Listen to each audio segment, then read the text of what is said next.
Hello friends, educate Bharat में मैं आपका स्वागत करती हूँ। फ्रेंड्स, मैं आपके लिए लेकर के आई हूँ प्रैक्टिस सेट। सीटेट की तैयारी तो आप कर ही रहे होंगे, लेकिन प्रैक्टिस बहुत जरूरी है। क्वेश्चंस का लेवल मैंने ट्रिकी रखा है, इसलिए ध्यान से कीजिएगा और अपना स्कोर हमें कमेंट बॉक्स में जरूर बताइएगा। तो देर न करते हुए चलिए स्टार्ट करते हैं। अव्यय शब्द की प्रमुख विशेषता क्या है? ए, रूप परिवर्तन होता है। बी, लिंग बदलता है। सी, वचन बदलता है। डी, रूप अपरिवर्तित रहता है। अवयव ऐसे शब्द होते हैं जिनका रूप किसी भी स्थिति में नहीं बदलता। न लिंग, न वचन, न पुरुष, इन पर कोई प्रभाव नहीं पड़ता, जैसे अब, यहाँ, तथा आदि। ऑप्शन नंबर डी सही है। बहुव्रीहि समास का सही उदाहरण कौन सा है? ए, नीलकमल। बी, चतुर्भुज। सी, राजपुत्र। डी, ग्रामवासी। बहुव्रीहि समास में समस्त पद का अर्थ किसी तीसरे व्यक्ति या वस्तु की ओर संकेत करता है। चतुर्भुज का अर्थ चार भुजाओं वाला या विष्णु भगवान होता है, और न कि केवल चार भुजाएं। ऑप्शन नंबर बी सही है, चतुर्भुज। जिसमें दोष न हो, इस वाक्यांश के लिए एक शब्द क्या होगा? ए, निर्दोष। बी, निष्कलंक। सी, निष्पाप। डी, निर्विकार। निर्दोष शब्द का अर्थ है जिसमें कोई दोष न हो। अन्य विकल्प भी बिल्कुल समान ही लग रहे हैं, परंतु उनके अर्थ थोड़े भिन्न हैं, इसीलिए सटीक शब्द का चयन करना आवश्यक है और सही शब्द है निर्दोष। ऑप्शन नंबर ए सही है। दोस्तों, हम कॉन्सेप्ट भी क्लियर करते चल रहे हैं, क्योंकि रटने से तो नहीं बात बनेगी। वाच्य के कितने प्रकार होते हैं? ए, दो। बी, तीन। सी, चार। डी, पांच। वाच्य के मुख्यतः तीन प्रकार होते हैं: कर्तृवाच्य, कर्मवाच्य और भाववाच्य। यह क्रिया और कर्ता कर्म के संबंध को दर्शाते हैं। ऑप्शन नंबर बी सही है, तीन। फ्रेंड्स, आपको जरा सा भी कंफ्यूजन हो तो आप वीडियो को एक बार फिर से प्ले करके और देख लेंगे तो ज्यादा आपको आसान होगा, क्योंकि मेरी व्याख्या सुनने के बाद आपका सारा कॉन्सेप्ट क्लियर हो जाएगा। वह लड़का बहुत तेज दौड़ता है। इस वाक्य में तेज क्या है? ए, संज्ञा। बी, सर्वनाम। सी, विशेषण। डी, क्रिया। यहाँ तेज दौड़ने की विशेषता को बता रहा है, तो यह क्रिया की विशेषता को दर्शाता है, इसीलिए यह विशेषण में प्रयुक्त हुआ है। ऑप्शन नंबर सी सही है, विशेषण। इस क्वेश्चन को बहुत ध्यान से देखिएगा फ्रेंड्स, क्योंकि ये क्वेश्चन बार बार पूछा गया घुमा फिरा करके। कर्मधारय समास का सही उदाहरण कौन सा है? ए, नीलकमल। बी, पंचवटी। सी, राजमार्ग। डी, ग्राम देवता। कर्मधारय समास में विशेषण और संज्ञा का संबंध होता है। नीलकमल में नील विशेषण है और कमल जो है ये संज्ञा है, इसीलिए यहाँ पर कर्मधारय समास है। ऑप्शन नंबर ए सही होगा, ये कर्मधारय समास का सही उदाहरण है।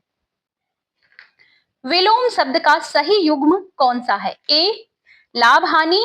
बी, जल पानी। सी, मित्र साथी। डी, अग्नि आग। विलोम शब्द वे शब्द होते हैं जिनके अर्थ विपरीत हो। लाभ और हानि एक दूसरे के विपरीत अर्थ देते हैं, अन्य विकल्प जो है ये समानार्थी हैं। ऑप्शन नंबर ए सही है, लाभ हानि। उपसर्ग का कार्य क्या है? ए, शब्द का अंत बदलना। बी, शब्द के अर्थ में परिवर्तन करना। सी, वचन बदलना। डी, लिंग बदलना। उपसर्ग शब्द के पहले लगकर उसके अर्थ को बदल देते हैं, जैसे गमन से प्रगमन। इससे शब्द का अर्थ विस्तृत या परिवर्तित हो जाता है। ऑप्शन नंबर बी सही है, शब्द के अर्थ में परिवर्तन करना। कर्ता की पहचान किससे होती है? ए, क्रिया से। बी, कर्म से। सी, ने कारक से। डी, विशेषण से। कर्ता वह होता है जो कार्य करता है। हिंदी में कर्ता की पहचान अक्सर कारक से होती है, विशेषकर भूतकाल में। ऑप्शन नंबर सी सही है, ने कारक से हम पहचानते हैं। संधि का सही अर्थ क्या है? ए, शब्द का विभाजन। बी, शब्द का मेल। सी, वाक्य का निर्माण। डी, वर्णों का अलगाव। संधि का अर्थ है दो वर्णों या शब्दों का मेल। इसमें ध्वनियों के मिलन से एक नया रूप बनता है। यह व्याकरण का एक महत्वपूर्ण भाग है। ऑप्शन नंबर बी सही है। पर्यायवाची शब्द का सही उदाहरण कौन सा है? ए, अग्नि जल। बी, दिन रात। सी, राजा नरेश। डी, सुख दुख। पर्यायवाची शब्द वे होते हैं जिनके अर्थ समान हो। राजा और नरेश यहाँ पर दोनों का अर्थ एक ही है। ऑप्शन नंबर सी सही है, राजा नरेश, ये पर्यायवाची शब्द है। काल के कितने भेद होते हैं? ए 2, बी 3, सी 4, डी 5। काल के मुख्यतः 3 भेद होते हैं, वर्तमान, भूत और भविष्य। यह समय के अनुसार क्रिया को व्यक्त करते हैं। ऑप्शन नंबर बी सही है, 3। वह कल आएगा, यह कौन सा काल है? ए वर्तमान काल, बी भूतकाल, सी भविष्यत काल, डी अपूर्ण काल। आएगा शब्द भविष्य में होने वाली क्रिया को दर्शाता है, इसीलिए यह भविष्यत काल का उदाहरण है। सर्वनाम का कार्य क्या है? ए संज्ञा को दोहराना, बी संज्ञा के स्थान पर आना, सी क्रिया बताना, डी विशेषता बताना। सर्वनाम वह शब्द है जो संज्ञा के स्थान पर प्रयोग किया जाता है। इससे वाक्य में पुनरावृत्ति कम होती है, जैसे वह, यह, तुम आदि।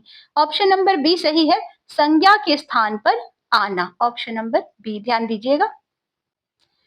वह बहुत धीरे धीरे चलता है, यह कौन सा क्रिया विशेषण है? ए रीतिवाचक, बी स्थानवाचक, सी कालवाचक, डी परिमाणवाचक। धीरे धीरे क्रिया के तरीके को बताता है, इसीलिए यह रीतिवाचक क्रिया विशेषण है।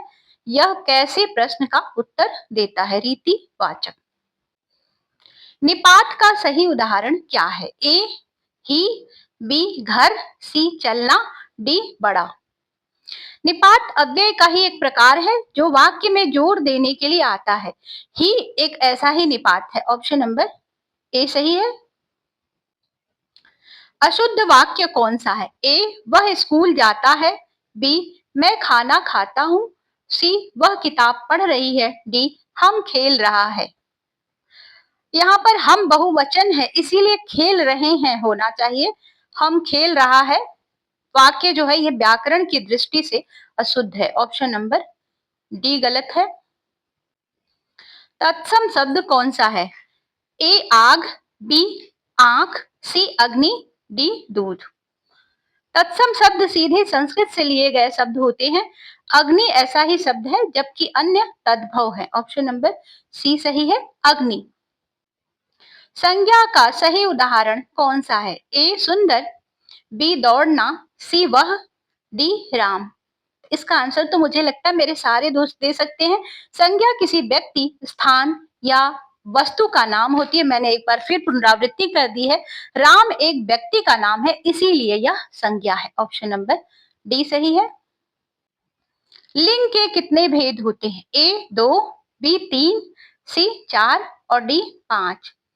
हिंदी में हम लिंग के 2 भेद पढ़ते हैं, पुल्लिंग और स्त्रीलिंग। यह संज्ञा के प्रकार को दर्शाते हैं। ऑप्शन नंबर ए सही है, 2। फ्रेंड्स, इस प्रकार हमारे 20 क्वेश्चंस का प्रैक्टिस सेट कंप्लीट होता है। इसी तरह के प्रैक्टिस सेट को करने के लिए चैनल को सब्सक्राइब कर ले, हमारी वीडियो को एक लाइक जरूर दें अगर आपको पसंद आई हो। हम मिलते हैं आपसे अगले प्रैक्टिस सेट में, तब तक के लिए goodbye. Thank you for watching.